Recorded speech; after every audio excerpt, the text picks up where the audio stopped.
देखिए, सबसे पहले तो मैं सलाम करना चाहूँगी उन बुज़ुर्ग माँओं को और सैकड़ों बहनों को। सोशल मीडिया के माध्यम से देखें या टीवी के माध्यम से भी देखें तो लाखों लोग उस पीसफुल आंदोलन से जुड़े और वो आंदोलन था संविधान को बचाने के लिए। लेकिन बड़ा अफ़सोस होता है कि कहीं न कहीं न्याय बीच में लड़खड़ा गया। महिलाओं को ये कह के बदनाम किया जाता है मुसलमानों में कि दबी कुचली हैं, या कभी 3 तलाक के नाम पे हमारे नाम को उछाला जाता है। तो उन्होंने ये साबित कर दिया, अगर वजूद को बचाने की कहीं हमें लड़ाई लड़नी पड़ेगी तो हम कलम की ताकत से या इनकलाबी नारों से, चाहे हमें सड़क पे बैठना पड़े, चाहे वो संसद में आवाज़ उठाने की बात हो, हम खड़े होंगे और अपनी आवाज़ को उठाएंगे। कहीं ना कहीं आज जो माहौल है वो ऐसा बन चुका है कि अगर आपकी आवाज़ मुखर है या आपके हाथ में कलम की ताकत है तो आपको दबाने की कोशिश की जाएगी, आप पे झूठे मुकदमे लगाए जाएंगे अगर आप आवाज़ उठाएंगे। जैसे रामराज वाली एक जेल काटने को मिलेगी या जेल होती होगी, वहाँ बड़ा सिस्टम होगा।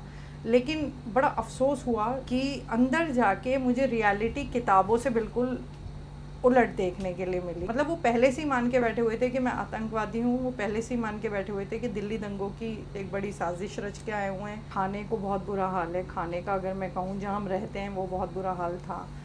टॉयलेट के बिल्कुल नज़दीक मेरा बिस्तर होता था, सिराने की दीवार पे कह लीजिए टीवी होता था और उस तरफ टॉयलेट होता था। तो मुझे टीवी से भी दूर रहना होता था क्योंकि अक्सर मैं पढ़ा करती थी, कुरान भी और नमाज़ वगैरह पढ़ती थी।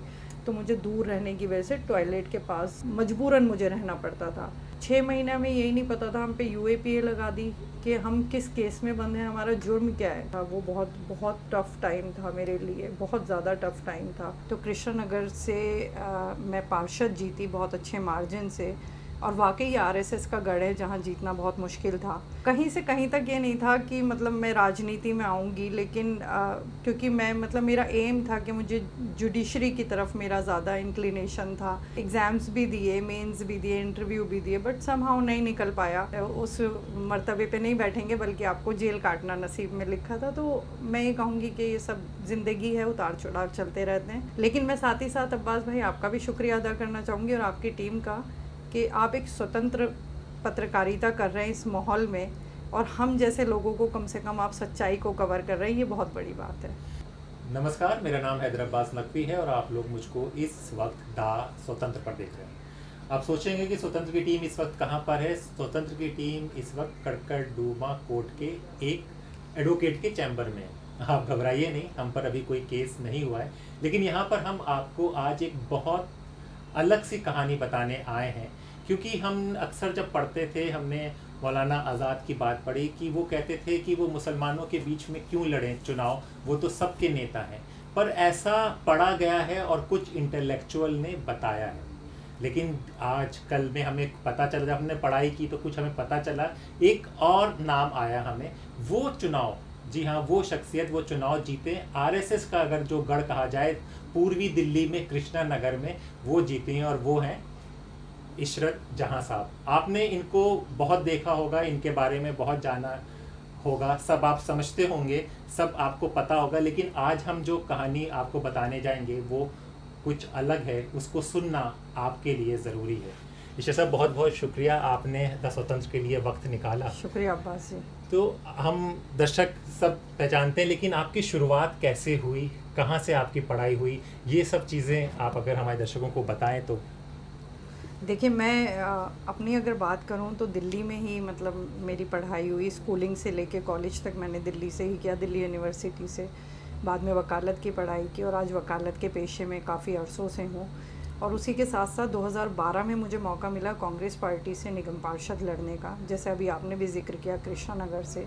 तो कृष्णा नगर से मैं पार्षद जीती बहुत अच्छे मार्जिन से, और वाकई आरएसएस का गढ़ है जहाँ जीतना बहुत मुश्किल था।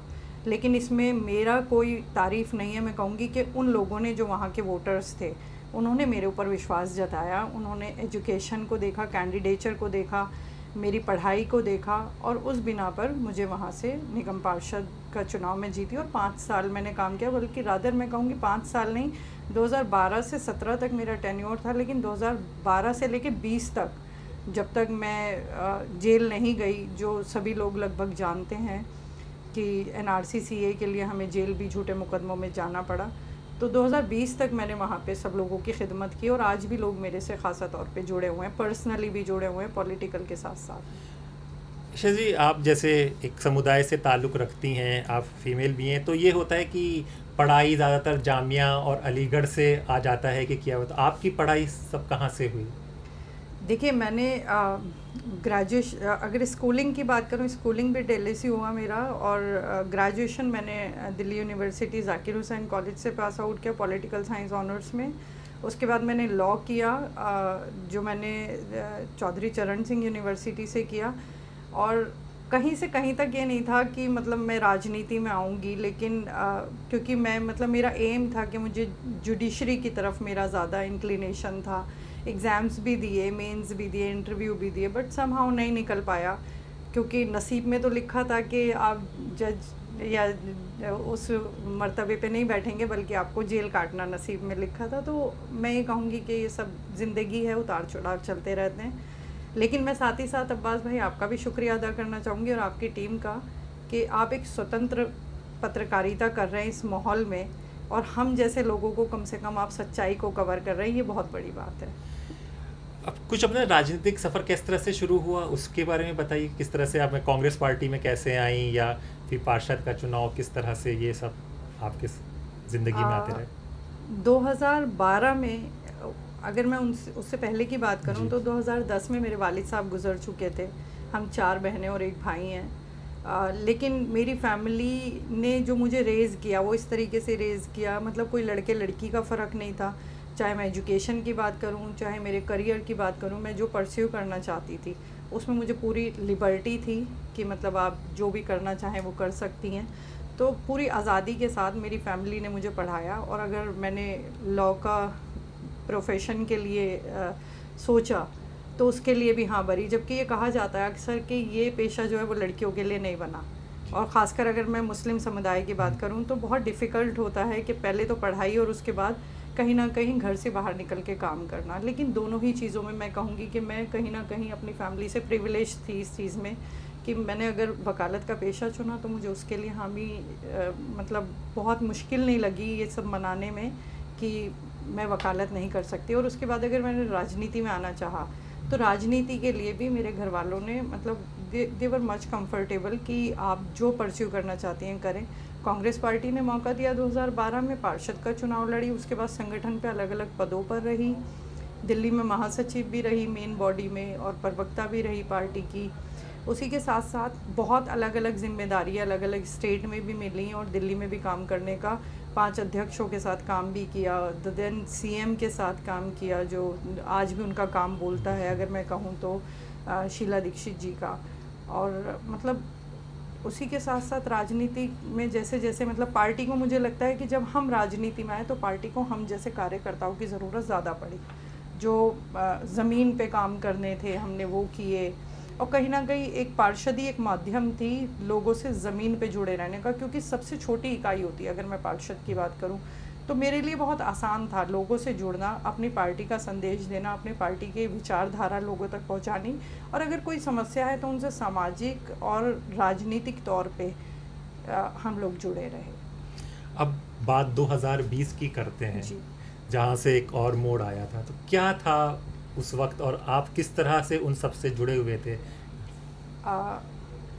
देखिए, सबसे पहले तो मैं सलाम करना चाहूँगी उन बुज़ुर्ग माँओं को और सैकड़ों बहनों को, सैकड़ों नहीं बल्कि कहूँगी कि अगर सोशल मीडिया के माध्यम से देखें या टीवी के माध्यम से भी देखें तो लाखों लोग उस पीसफुल आंदोलन से जुड़े, और वो आंदोलन था संविधान को बचाने के लिए। लेकिन बड़ा अफसोस होता है कि कहीं ना कहीं न्याय बीच में लड़खड़ा गया, और जिन महिलाओं को ये कह के बदनाम किया जाता है मुसलमानों में कि दबी कुचली हैं, या कभी 3 तलाक के नाम पे हमारे नाम को उछाला जाता है, तो उन्होंने ये साबित कर दिया कि अगर कोई काला कानून आएगा, अगर वजूद को बचाने की कहीं हमें लड़ाई लड़नी पड़ेगी तो हम कलम की ताकत से या इनकलाबी नारों से, चाहे हमें सड़क पे बैठना पड़े, चाहे वो संसद में आवाज़ उठाने की बात हो, हम खड़े होंगे और अपनी आवाज़ को उठाएंगे। क्योंकि ये नागरिकता का एक विषय था, नागरिकता पे सवाल उठ रहा था।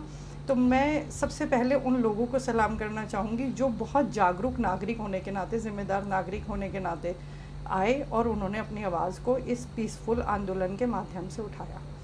और 2020 में अगर मैं कहूँ तो एक रात ऐसी भी थी 26 फरवरी 2020 की कि रातों रात हम लोगों की शख्सियत बदल दी गई। मैं खुद एक माइनॉरिटी फैमिली से आती हूँ, जहाँ मैंने बताया कि मुझे किसी भी तरीके से कोई रोक नहीं था, चाहे मुझे एजुकेशन परस्यू करना हो, चाहे मुझे करियर एज अ पॉलिटिकल अगर मुझे चुनना हो, मेरी फैमिली ने कभी मना नहीं किया। और एक सेक्युलर इमेज को, मतलब जो कृष्णनगर आरएसएस का गढ़ था, अगर वहाँ से मुझे लोग विश्वास करके जिता रहे हैं, रातों रात मेरी शख्सियत बदल दी। मतलब अभी आप 2 घंटे पहले कहीं बैठे हुए, पता लगता है 2 घंटे बाद आपकी अरेस्टिंग डल गई और आपको एक कम्युनल फेस बना के पेश कर दिया गया। तो बहुत अफसोस होता है कि हम वो लोग हैं जो लोकतंत्र में विश्वास रखते हैं, संविधान को पढ़ के आए हुए हैं, संविधान को मानने वाले हैं, और किस तरीके से हमें एक पूरा का पूरा हमारी मतलब छवि को या इमेज को इस तरीके से दिखा दिया कि हम देश विरोधी हैं या हम देश हित की बात ना करने वाले लोग हैं। तो ये बहुत अफसोस की बात है। पर सब कुछ सही चल रहा था, प्रोटेस्ट भी हो रहा था, पर अब दंगों में आपका नाम आ गया। देखिए, इसके लिए मैं कहना चाहूँगी कि कहीं ना कहीं आज जो माहौल है वो ऐसा बन चुका है कि अगर आपकी आवाज़ मुखर है या आपके हाथ में कलम की ताकत है तो आपको दबाने की कोशिश की जाएगी, आप पे झूठे मुकदमे लगाए जाएंगे अगर आप आवाज़ उठाएंगे। और यूएपीए से तो आजकल मतलब टूल बन चुका है कहीं ना कहीं आवाज़ को दबाने के लिए। लेकिन मुझे एक और बात से बड़ा संतोष मिला कि अगर मैं बात करूं, अभी ऑपरेशन सिंदूर का इतना ज़्यादा पीठ थपथपाई, लेकिन उसमें 2 बड़े चेहरे निकल के सामने आए जो दोनों ही महिलाएं थी। तो ये हम लोग के लिए फ़ख्र की बात है। लेकिन जब सोफिया कुरैशी की बात आती है तो मध्य प्रदेश के एक मंत्री इतने कम्युनल और सेक्सिस्ट रिमार्क्स उनके लिए करते हैं कि चूँकि वो एक मुसलमान हैं तो वो इसलिए आतंकवादियों की बहन कह दिया उनको। तो ये बहुत ही मतलब मैं कहूँगी कि बहुत ही छोटी सोच का एक कहीं ना कहीं मुजाहिरा था। तो फिर तो अगर सोफिया कुरैशी से मेरा कंपैरिजन करेंगे तो मैं तो फिर भी एक अदना सी इशरत जहाँ हूँ। जब आप जो पूरे मतलब देश को कहाँ से कहाँ ले गए गौरव को, आप उनको नहीं छोड़ रहे हैं, तो कहीं ना कहीं मैं ये कहूँगी कि मुसलमान होना या पढ़ी लिखी होना या एक मुखर आवाज़ होना, ये तीनों ही आज की डेट में एक क्रिमिनलाइज कर देता है आपको, कहीं ना कहीं इनक्रिमिनेट करता है झूठे मुकदमों में। और वैसे भी मेरी चार्जशीट में एक मेरे ऊपर एलिगेशन ये लगाया गया कि मैं मास लीडर हूँ, मैं मास को मोबिलाइज़ कर पाई। तो मास लीडर होना इनक्रिमिनेटिंग कभी नहीं हो सकता, लेकिन इसको भी कहीं ना कहीं इस नज़र से देखा गया कि ये उन सैकड़ों महिलाओं में एक चेहरा थी जिसकी आवाज़ पर या जिसके साथ खड़े होने पर और लोगों को हिम्मत मिलती थी। तो ये मेरा बहुत बड़ा कसूर रहा, और जो संविधान या कानून कहीं ना कहीं इस बात की इजाज़त नहीं देता, लेकिन ये एक बहुत बड़ा रीज़न था। ईशा जी, हमने कई जगह आपके इंटरव्यू वो देखे हैं, पर अगर वो 2 साल जो जेल में कटे हैं वो याद आते हैं ज़िंदगी के, मतलब कि एक कहाँ आप पूरा एक कहाँ से पढ़कर आए कैसे, और फिर वो काल कोठरी कहा जाएगा। देखिए, जब मैंने लॉ की पढ़ाई की तो जस्टिस के साथ साथ या लॉ पढ़ने के साथ साथ मैंने जुडिशल एक्टिविज़म भी पढ़ा। और जुडिशल एक्टिविज़म बात करता है जेल की उस पिक्चर को कहीं ना कहीं मेरे जहन में बैठी हुई थी कि मानो कि हम जेल जब अगर कभी ऐसा हो, या हम जिन लोगों को कहीं ना कहीं विजुलाइज़ करते थे तो ये था कि जैसे रामराज वाली एक जेल काटने को मिलेगी या जेल होती होगी, वहाँ बड़ा सिस्टम होगा। लेकिन बड़ा अफसोस हुआ, मतलब वकालत के पेशे में होते हुए जब मैंने जेल भी काटी, कि अंदर जाके मुझे रियलिटी किताबों से बिल्कुल उलट देखने के लिए मिली। क्योंकि मेजॉरिटी ऑफ द स्टाफ, मैं सबको नहीं कहूँगी लेकिन मेजॉरिटी बहुत जजमेंटल थी। मतलब वो पहले से ही मान के बैठे हुए थे कि मैं आतंकवादी हूँ, वो पहले से ही मान के बैठे हुए थे कि दिल्ली दंगों की मेन साजिश जो है वो बड़ी, हम बहुत एक बड़ी साजिश रच के आए हुए हैं। वो कहीं ना कहीं मान के बैठे हुए थे कि हम शातिर हैं, हमें किसी चीज़ का एक्सेस ना देना, यहाँ तक कि टाइम को कैसे किल करना चाहिए। क्योंकि वहाँ अगर किताबें पुराण अगर मैं बात करूँ या योगा ना हो, या छोटे छोटे बच्चे थे वहाँ 7-8, उनके साथ मैं खेल लेती थी, तो ये मेरा सबसे अच्छा मतलब मेरे लिए टाइम था। और न्यूज़पेपर्स मैंने हिंदी का इंग्लिश का लगाया हुआ था, लेकिन वो इतना हेविली सेंसर्ड होके आता था कि कतरने हमें न्यूज़पेपर के नाम पे मिलती थी, तो कुछ भी नहीं मतलब बचता था पढ़ने के लिए। मेरे जाने के बाद जेल में जो न्यूज़ चैनल्स थे वो बंद कर दिए गए कि ये पॉलिटिकल है, न्यूज़ चैनल्स बंद कर दीजिए, तो बहुत डिफ़िकल्ट था। उसी दौरान इंटरिम पे मैं 10 दिन के लिए आई, मेरी शादी भी हुई। कभी तसव्वुर भी नहीं किया था अब्बास भाई कि ऐसे आना पड़ेगा और इस तरीके से शादी होगी। शादी से एक दिन पहले आना, 6 दिन बाद चले जाना, हाथों पैरों पे मेहंदी का लगा होना, बहुत डिफ़िकल्ट था। वापस जाना, फिर 2 साल वहाँ पे रहना, तो बहुत सी ऐसी चीज़ें हैं। काम मांगने पे नहीं दिया, वहाँ की इतनी बुरी हालत है। मतलब जो मैं ये कहती हूँ कि पर हेड जो खर्चा अगर स्टेट की तरफ से आता है तो वो खर्चा नहीं होता है। खाने को बहुत बुरा हाल है, खाने का अगर मैं कहूँ जहाँ हम रहते हैं वो बहुत बुरा हाल था। टॉयलेट के बिल्कुल नज़दीक मेरा बिस्तर होता था, क्योंकि दूसरी तरफ अगर मैं बात करूँ तो इस सिराने की दीवार पे कह लीजिए टीवी होता था और उस तरफ टॉयलेट होता था, तो मुझे टीवी से भी दूर रहना होता था, क्योंकि अक्सर मैं पढ़ा करती थी कुरान भी और नमाज़ वगैरह पढ़ती थी, तो मुझे दूर रहने की वजह से टॉयलेट के पास मजबूरन मुझे रहना पड़ता था। और 1 साल अगर मैं बात करूं, क्योंकि इधर हमारा केस हुआ, उधर कोविड हो गया। कोविड की वजह से हमारी लीगल मुलाकातें नहीं हुई, घर वालों से मुलाकातें नहीं हुई, तो बहुत डिफ़िकल्ट था। 6 महीना में यही नहीं पता था, हम पे UAPA लगा दी कि हम किस केस में बंद हैं, हमारा जुर्म क्या है। 6 महीने तो हम इसी उसमें निकल गए। और मेरा ये मानना है कि कोई भी प्रिजनर, मतलब अगर कोई भी इंसान जेल जाता है तो शुरू के ही बहुत डिफ़िकल्ट टाइम होता है, बाद में तो उसे धीरे धीरे आदत पड़ जाती है वहाँ रहने की, एडजस्ट करने की। तो जो स्टार्टिंग का हमारा टाइम था वो बहुत डिफ़िकल्ट था। हमें नहीं मालूम था हम किस मुकदमे में अंदर आए, एक के बाद एक झूठे केसेस लगाए गए और रिमांड्स हुए हमारे। 15 दिन का स्पेशल सेल का भी रिमांड था, वो बहुत बहुत टफ़ टाइम था मेरे लिए, बहुत ज़्यादा टफ़ टाइम था। फैमिली से ना मिलने देना, बात ना करने देना। 1 साल बाद में हम कोर्ट नहीं आ पाए, हमसे कोई मिलने नहीं आ पाया।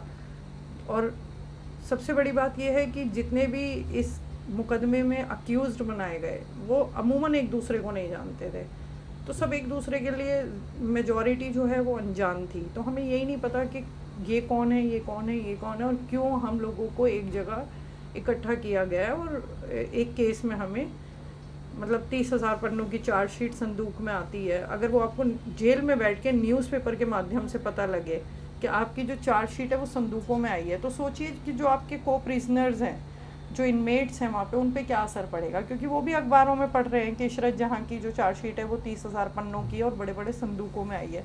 तो कहीं ना कहीं लोग ऐसा माइंडसेट बना लेते हैं कि मतलब ये कुछ ना कुछ करके आई हैं और इनका कोई ना कोई कसूर है। और ख़ासकर अगर मैं प्रिजनर के लिए नहीं बोलूँगी, लेकिन स्टाफ बहुत ज़्यादा जजमेंटल था, बहुत ज़्यादा बायस था, बहुत तासुब हमने वहाँ पे फेस किया, बहुत कठिनाइयों से हम रहे। काम मांगा, काम मैंने इस हद तक मांगा कि अगर मुझे, क्योंकि अपना किसी भी तरीके से समय किल करना था, कैसे भी मुझे टाइम बिताना था, तो मैं काम यहाँ तक मांगा कि मुझे या तो सिलाई सेंटर होता है वहाँ पे कुछ काम आता है कि मुझे सिलाई में कुछ आप स्टिचिंग वगैरह करने दीजिए, जो या मुझे रोटी बेलने दीजिए कम से कम, जो लंगर होता है वहाँ किचन होती है, कि मैं रोटी का भी काम कर लूँगी। तो मतलब लेकिन मुझे हमेशा दूर रखा गया। मेरे को बहुत लाइफ थ्रेट्स भी आते थे, मेरे ऊपर अटैक्स भी हुए। कोर्ट ने बाद में मुझे थोड़ा सा उसमें प्रोटेक्शन भी दिया कि इसको मतलब 2 स्टाफ के साथ अलग से भेजा और रखा जाए। तो बहुत डिफ़िकल्ट टाइम हम लोगों ने वहाँ पे 2.25 साल बिताए। ईशा जी, आप लॉयर भी हैं, अभी भी कुछ लोग इसके अंदर हैं, तो बिना ट्रायल के जो अभी चल रहा है कानून प्रक्रिया, इसके बारे में क्या कहना चाहेंगे आप? देखिए बहुत अफसोस होता है, क्योंकि अगर उसमें मैं बात करूं तो एक जितने भी को मतलब अक्यूज़्ड बनाए गए हैं इस केस में वो ज़्यादातर नौजवान हैं, सभी नौजवान हैं। और 5 साल नहीं बल्कि मैं ये कहूँगी कि लगभग 6 साल होने को आए हैं। और उन लोगों ने कहीं ना कहीं अपने मुस्तकबिल को सोच के रखा होगा, और आज वो मुस्तकबिल जो उन लोगों ने सोच के रखा था वो कहीं ना कहीं अतीत के दिन बन गए जेल में। तो बहुत डिफ़िकल्ट है उनके लिए। मैं कहूँगी कि एक नहीं बल्कि 2-2 डिग्री, अगर वो डिग्री भी हासिल करना चाहते तो इस 6 साल के वक्फे में 2 डिग्री वो लोग हासिल कर सकते थे। तो उनका जो मुस्तकबिल था वो ख़राब हुआ, उनका वक्त ख़राब हुआ। हमारी फैमिली ने बहुत ज़्यादा सफ़र किया। अगर मैं बात करूँ खालिद सैफ़ी की, उनके छोटे छोटे बच्चे जवान हो गए। गुलफिशा फ़ातिमा की, वो एक लड़की ज़ात हैं और उसके बाद उनके पेरेंट्स बुज़ुर्ग हैं, जो इतना डिस्टेंस है जेल का और उनके घर का कि वो कई कई वक्त मतलब गुजर जाता है, वो अपने पेरेंट्स को नहीं बुलाती हैं मुलाकात के लिए। अथर की मैं बात करूँ, शिफाउर रहमान की बात करूँ, या उमर हैं, शर्जील इमाम हैं, शादाब है, ऐसी अनटोल्ड स्टोरीज़ हैं कि शायद आप भी उनके नाम नहीं जानते होंगे। सलीम मुन्ना है, ताहिर हुसैन है। तो बहुत डिफ़िकल्ट टाइम वो लोग फेस कर रहे हैं और हम तो यही दुआ करते हैं कि वो जल्द से जल्द बाहर आएँ। अमूमन मैंने ये देखा है कि कंडक्ट देखा जाता है, अगर मैं एज एन एडवोकेट बात करूँ, कंसिडरेशन बेल का होता है कि कंडक्ट देखा जाता है या ये देखा जाता है कि आप किसी एविडेंस की टैम्परिंग ना करें, किसी विटनेस को आपसे थ्रेट ना हो। तो लगभग सभी को जो ये अक्यूज़्ड हैं इसमें, वो 1 या 2 बार इंटरिम बेल पर आ चुके हैं। तो उसका कंडक्ट भी दिख रहा है कि वो आके दोबारा वापस सरेंडर करके जा रहा है, और जा भी बिल्कुल मतलब हिम्मत के साथ रहा है, दोबारा से बिल्कुल हौसले के साथ, चेहरे पे हंसी है। तो ये बहुत बड़ी बात है, मतलब मुस्कुराहट के साथ वो हिम्मत रख रहा है। तो ये कंडक्ट भी देखने की ज़रूरत है कि अगर वो 10-15 दिन के लिए बाहर आया तो किसी को कोई थ्रेट नहीं हुआ, उसने कोई अपने एविडेंस के साथ कुछ गलत नहीं किया, तो मुझे लगता है कि जस्टिस इतनी लेट ना मिले कि वो बेमाने हो जाए। तो जस्टिस मिले, लेकिन वक्त पे मिले, यही संविधान और लोकतंत्र का तकाजा है।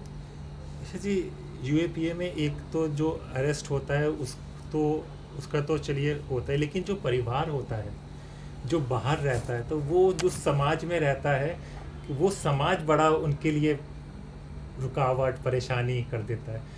तो आप तो जेल में थे, लेकिन आपकी फैमिली बाहर थी, तो वो किस तरह से इस चीज़ों को कैसे सामना कर रहे थे? देखिए, यूएपीए की अगर मैं बात करूं तो ये एक दुधारी तलवार है, जो कहीं ना कहीं एक और आपको अंदर जेल में तड़पाती है, और जेल में आप सालों साल जैसे बिना ट्रायल के या बिना बात के आप लोग बैठे रह जाते हैं, और मतलब कुछ भी मतलब आपकी ज़िंदगी रुक जाती है। लेकिन इसी के साथ साथ जैसे मैंने कहा दुधारी तलवार है, तो दूसरी तरफ आपकी फैमिली को बहुत डिस्टर्ब कर देती है, क्योंकि आप पूरा का पूरा जब आप मतलब अगर जेल में किसी झूठे मुकदमे में डाले गए तो जो फैमिली है वही सिर्फ आपके पीछे खड़ी रह जाती है।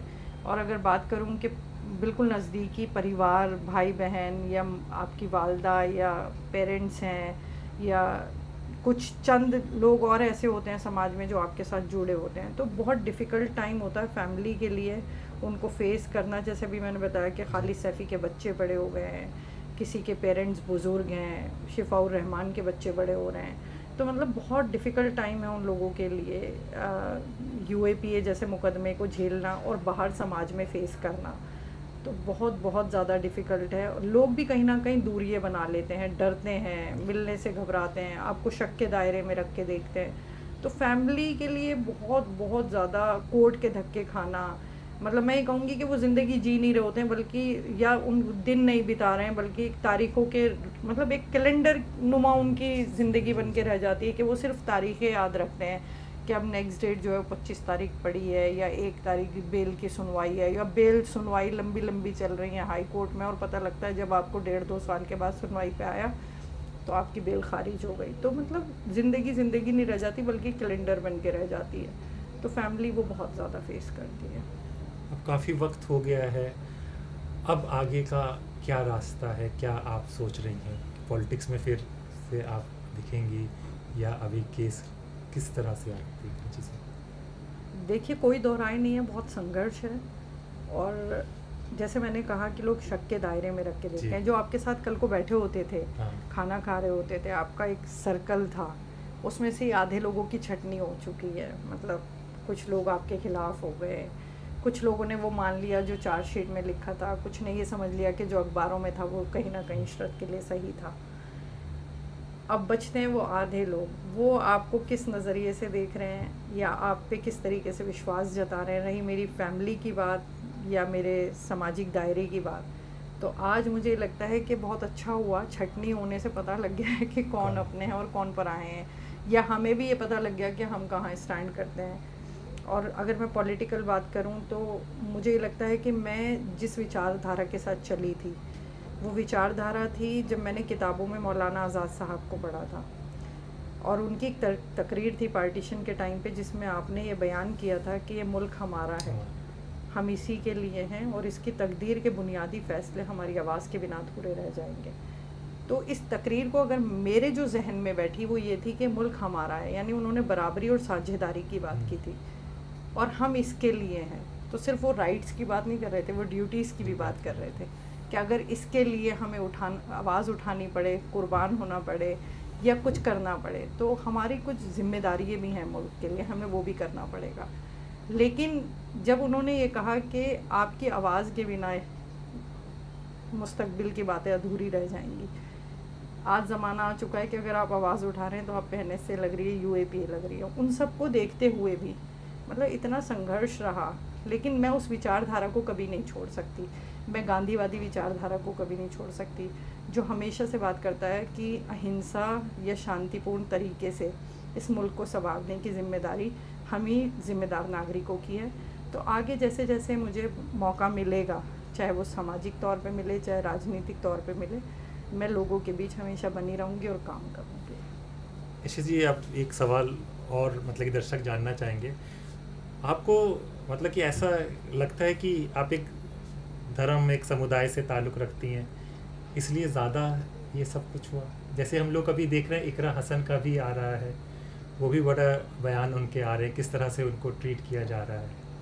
तो ये बड़ी अफसोसजनक बात है कि अभी जैसे आपने इकरा हसन की भी बात की कि किस तरीके से सोशल मीडिया का ज़माना इतना ज़्यादा स्प्रेड हुआ है। आप एक लड़की के लिए इस तरीके से बात कर रहे हैं, जहाँ आप मतलब अभी तक हम ये देखते आए थे और मेरा तो कल्चर भी वो रहा, मतलब कि मैं बहुत मतलब मेजॉरिटी जो थी वो हम ऐसे इलाके में रहे, ऐसे इलाके में परवरिश हुई कि कभी हिंदू मुस्लिम का भेदभाव हम लोग नहीं जानते थे। तो सोशल मीडिया का ज़माना है, आप एक तरफ तो हम ये समझते आए थे कि हमें देवी और लक्ष्मी और सरस्वती मान के उस नज़रिए से देखा जाता है, और अगर आप किसी को माँ की गाली या बहन की गाली से अगर बात करते हैं तो इससे आपकी तरबियत, आपकी तहज़ीब और आपकी सोच का मुज़ाहिरा हो रहा है, ना कि इकरा हसन पे कोई असर पड़ रहा है। लेकिन हाँ, जो लोग अगर पीछे की बात को नहीं जानते हैं वो कहीं ना कहीं मुतासिर हो जाते हैं। जैसे अभी इकरा हसन की बात थी, कुछ मंदिर का भी इशू सुनने मतलब ये हुआ कि मंदिर के उससे जोड़ा गया। तो ये सब चीज़ें जो है सोशल मीडिया के माध्यम से ज़्यादा जहर घोलने की कोशिश की जा रही है, जो बहुत ज़्यादा गलत है। और अगर मैं अपने समुदाय की बात करूं तो सिर्फ मेरे समुदाय की नहीं, बल्कि जब मैं जेल गई या मेरे पे झूठे मुकदमे लगे तो समुदाय के साथ साथ हर वो इंसान जो लोकतंत्र में या जमहूरियत में यकीन रखता है वो मेरे साथ खड़ा हुआ था। और सोशल मीडिया में मतलब हमेशा इस तरीके से भी बातें आती हैं, लेकिन वो मेरे जहन को कहीं ना कहीं नहीं घर करती। कई लोग बोल देते हैं अरे शेरनी वाले काम किया है या बड़ी हिम्मत वाला काम किया। सिर्फ बोलने से कुछ नहीं होगा, हर इंसान की अलग अलग अब्बास भाई सिफ्त होती है। कोई अच्छा लिख सकता है, कोई अच्छा बोल सकता है, आपको सेमिनार्स करने पड़ेंगे, आपको कॉन्फ्रेंसेस करनी पड़ेंगी। और वो लोग ऐसा नहीं है कि समाज में सिर्फ एक समुदाय ने ही आवाज़ उठाई है, एक समुदाय ने ही हमारे पर मतलब हमारा समर्थन किया, बल्कि हर वो इंसान जो संविधान को अच्छे से जानता है, जो लोकतंत्र को समझता है, उसने हमारा साथ दिया, हमारे लिए बोला। और बड़ी खुशी भी होती है कि आज लोग जो है वो कहीं ना कहीं इस बात को समझ रहे हैं कि ये जो जहर घोलने का काम मतलब या डराने का काम यूएपीए या एनएसए के माध्यम से किया गया, इसको लोग अब कहीं ना कहीं समझने लगे हैं, क्योंकि ये एक बहुत इजी टूल बना दिया है, बहुत कॉमनली यूज़ हो रहा है। तो अब लोगों को समझ आ रहा है कि ये सब एक टूल है, ना कि मतलब पूरे तरीके से इसको इम्प्लीमेंट किया जाता है। चलते चलते हमारी यंग ऑडियंस हैं, उसमें कई बच्चियां भी होंगी, वो आपको सुन रही होंगी, उनको कुछ संदेश कुछ देना चाहेंगी तो हमारे माध्यम से? देखिए, मैं यही कहना चाहूँगी कि हमारा जो मुल्क है वो सांस्कृतिक तौर पे बड़ी मतलब मैं ये कहूँगी कि साझा तहज़ीब, एकता, सहिष्णुता और भाईचारे का सबसे अच्छी बेहतरीन मिसाल है, लेकिन जिसको कहीं ना कहीं जिसके ताने बाने को कहीं ना कहीं ख़राब करने की कोशिश की गई। अगर मैं अपनी बात करूं तो आज मेरी कल किसी और की भी बारी हो सकती है। तो अगर संविधान के बिना ये देश चलेगा तो अराजकता फैलेगी और एक राजा का फरमान ना मानते हुए भी मानना पड़ेगा। तो हमें कहीं ना कहीं लोकतंत्र को बचाने के लिए सबको आगे आना पड़ेगा। ये साझी कोशिश होनी चाहिए कि सब लोग आगे आएँ, सब लोग बात को उठाएं अपनी। और जो लोग, मैं ये कहूँगी कि कल को संविधान को बदलने के लिए 400 पार का नारा लगा रहे थे, आज वो खुद किसी के कंधे पे बैसाखी के सहारे और कंधे पे हाथ रख के चल रहे हैं। तो ये बहुत बड़ी बात है। मतलब आज लोग समझ रहे हैं, उस जहर से दूर रहिए। और ये मुल्क हमारा है, मैं फिर वही बात दोहराऊंगी, और हमें इसके लिए कोशिश हर हद तक करनी पड़ेगी। जैसे आज हम लोग खड़े हुए हैं, कल को अगर हम चुप रहते तो मुझे लगता है कि आने वाला जो मुस्तकबिल है या जो बच्चे हैं या नस्लें हैं, उन पे बहुत गहरा असर पड़ता। आपकी भी ज़िम्मेदारी है, आप भी मुल्क के लिए इसी तरीके से आवाज़ उठाइए और संविधान को अच्छे से पढ़िएगा, ताकि आप समझ सकें कि हम लोग बहुत खुशनसीब हैं कि हम लोग ऐसे दुनिया के सबसे बड़े लोकतंत्र में हम लोगों ने जन्म लिया। तो हमें संविधान को अच्छे से पढ़ के और अपने मुल्क से हमेशा प्यार करते रहिए, ताकि मुल्क की तरक्की में हम लोग पहली सफ़ में आके खड़े हो सकें। शुक्रिया। जी हाँ, मुल्क की तरक्की में पहली सफ़ में हम आकर खड़े हों, और संविधान हमें कहता है कि सवाल पूछिए, जो सही है वो सवाल पूछिए। तो इसी तरह के सवाल द स्वतंत्र बराबर पूछता रहेगा और ऐसी शख्सियत से बराबर आपकी मुलाकात कराता रहेगा। तो अपने दोस्त हैदर अब्बास नकवी को इजाज़त दीजिए, फिर होगी मुलाकात किसी नई खबर के साथ। तब तक के लिए नमस्कार।